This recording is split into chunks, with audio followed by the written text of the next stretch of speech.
નમસ્કાર મિત્રો, આજે સીધું ને સટમાં આધુનિક ડાકુ રાહુલ ગાંધીની વાત કરવી છે. તમને ઝટકો લાગ્યો? લાગવો જ જોઈએ.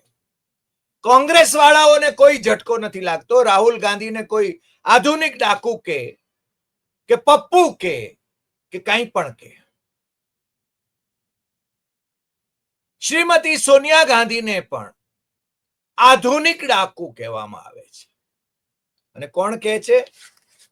સત્તામાં બેઠેલા લોકો બેફામપણે એમનું ચરિત્ર હનન કરી રહ્યા છે. વિપક્ષના નેતા જે એક બંધારણીય હોદ્દો છે, એ હોદ્દા ઉપર બિરાજમાન રાહુલ ગાંધીને સંબિત પાત્રા, જેમના વક્તવ્યો વિશે મારે કોઈ ટિપ્પણી કરવા જેવી લાગતી નથી, પણ એ કહે છે કે આ રાહુલ ગાંધી અને સોનિયા ગાંધી એ તો આધુનિક દિવસોના ડાકુ છે. અને એ રિફર કરે છે નેશનલ હેરલ્ડનો કેસ. નરેન્દ્ર મોદી જ્યારે ચૂંટણી આવવાની હોય અથવા તો જ્યારે એમનો ગ્રાફ, લોકપ્રિયતાનો ગ્રાફ નીચે જતો હોય, ત્યારે એમના વિરોધીઓ જે એનડીએમાં એમના સમર્થક હોય છતાં જેમને ડર લાગતો હોય કે એ છે ને નીકળી જશે, અથવા તો વિપક્ષના જે નેતાઓ છે એમની સામે ઈડી, સીબીઆઈ, ઇન્કમટેક્સને છોડી મૂકે છે. 2015માં એટલે કે નરેન્દ્ર મોદીના શાસનમાં જ જે નેશનલ હેરલ્ડનો કેસ ક્લોઝ થયો હતો, એ નરેન્દ્ર મોદીની સરકાર પાછો એને જીવતો કરે છે. કારણ કે he is ઓબ્સેસ with Nehru Gandhi family. મને નવાઈ લાગે છે કે રાજકીય રીતે તમે છે ને લડી લેવું હોય તો લડી લ્યો.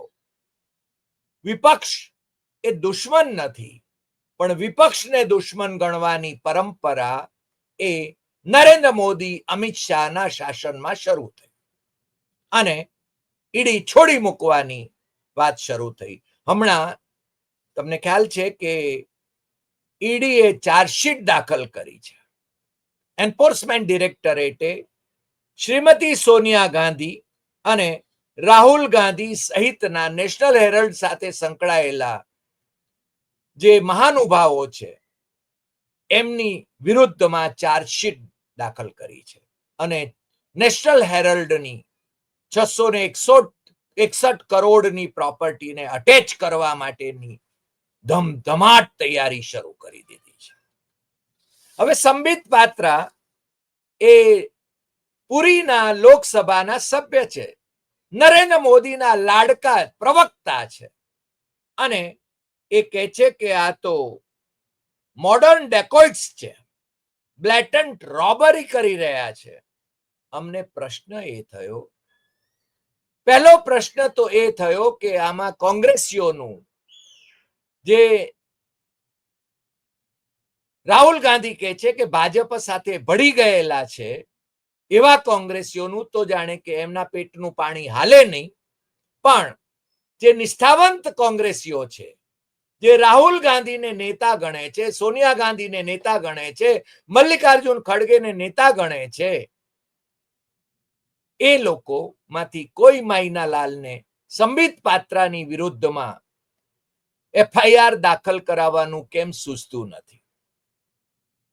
કદાચ એવું કહેશે, બાનું પણ કાઢશે કે ભારતીય જનતા પાર્ટીની સરકારો એ ન કરે. પણ એવું કોણે કીધું? હવે તો તમે છે ને ઓનલાઈન એફઆઈઆર દાખલ કરાવી શકો છો અથવા ફરિયાદ કરાવી શકો છો.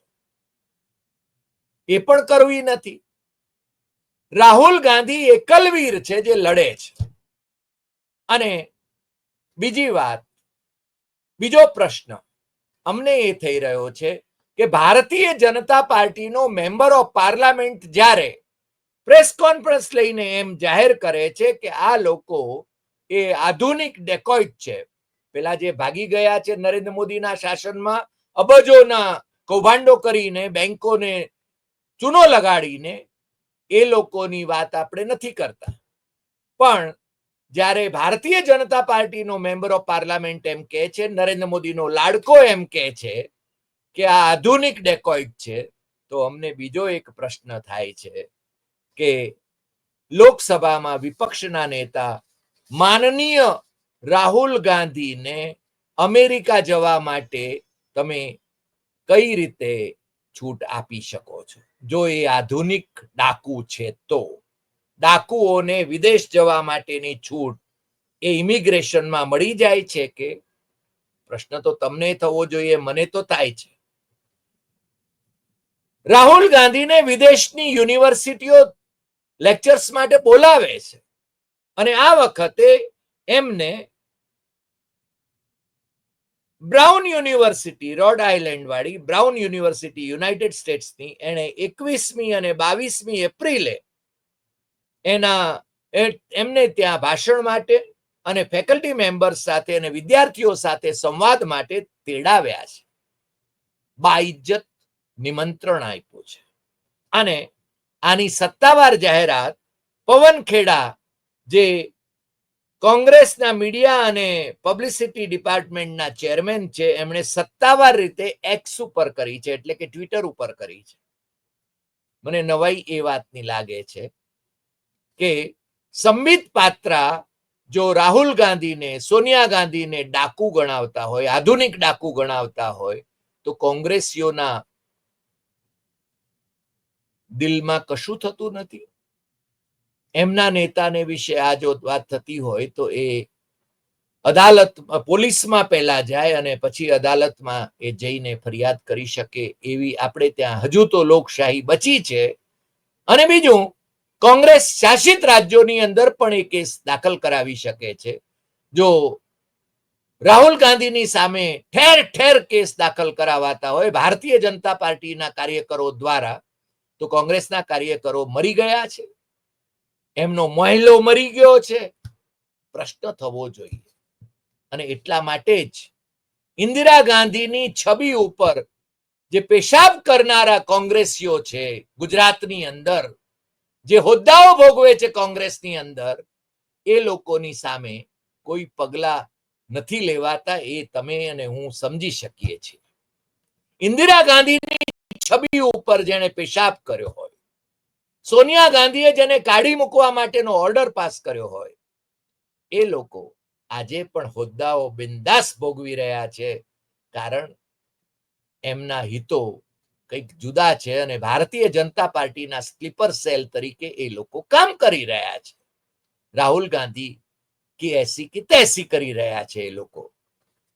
અને રાહુલ ગાંધીને એટલા માટે અમને આજે આ પ્રશ્ન થયો છે કે સંબિત પાત્રાની સામે ડેફેમેશન ફાઇલ કરવા માટેની કેમ કોઈ કોંગ્રેસી જણની તૈયારી નથી? પવન ખેડાની પોતાની પણ કેમ તૈયારી નથી? જો એમનામાં ગટ્સ હોય તો રાહુલ ગાંધીને અને સોનિયા ગાંધીને આધુનિક ડેકોઇટ્સ, ડાકુ, એક પ્રેસ કોન્ફરન્સ ભરીને કહેનાર સંબિત પાત્રાની સામે સાદી ફરિયાદ તો કરે. પ્રશ્ન આટલો છે.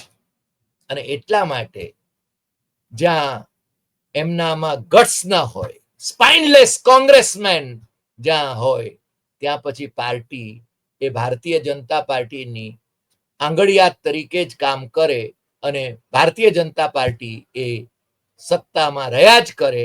તો એમાં છે ને ભાજપના લોકોને દોષ દેવાને બદલે કોંગ્રેસીઓએ આત્મનિરીક્ષણ કરવાની જરૂર છે. રાહુલ ગાંધીએ જાહેરમાં આ ગોળા કે પેલા ગોળાની વાત કરવાની જરૂર નથી. આજે આટલી વાત. ફરી મળીશું નવા એપિસોડમાં નવા વિષય સાથે.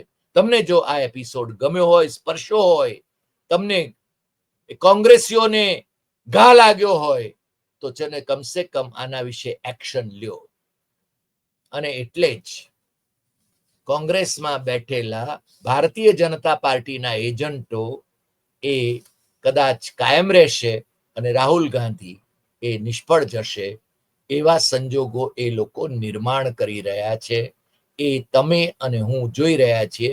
આપણને કોંગ્રેસ કે ભાજપની પાસેથી કોઈ અપેક્ષા નથી. આપણને માત્ર લોકશાહી બચે, બંધારણ બચે, એમાં જ રસ છે. ફરી મળીશું નવા એપિસોડમાં નવા વિષય સાથે. તમને આ એપિસોડ ગમ્યો હોય તો સૌથી વધુ શેર કરશો, લાઈક કરશો, કમેન્ટ કરશો અને આપણી YouTube channel doctor Haridesai Satyam Evam Tathyam subscribe કરવા માટે મિત્રોને દેશમાં અને વિદેશમાં જરૂર જણાવશો. નમસ્કાર.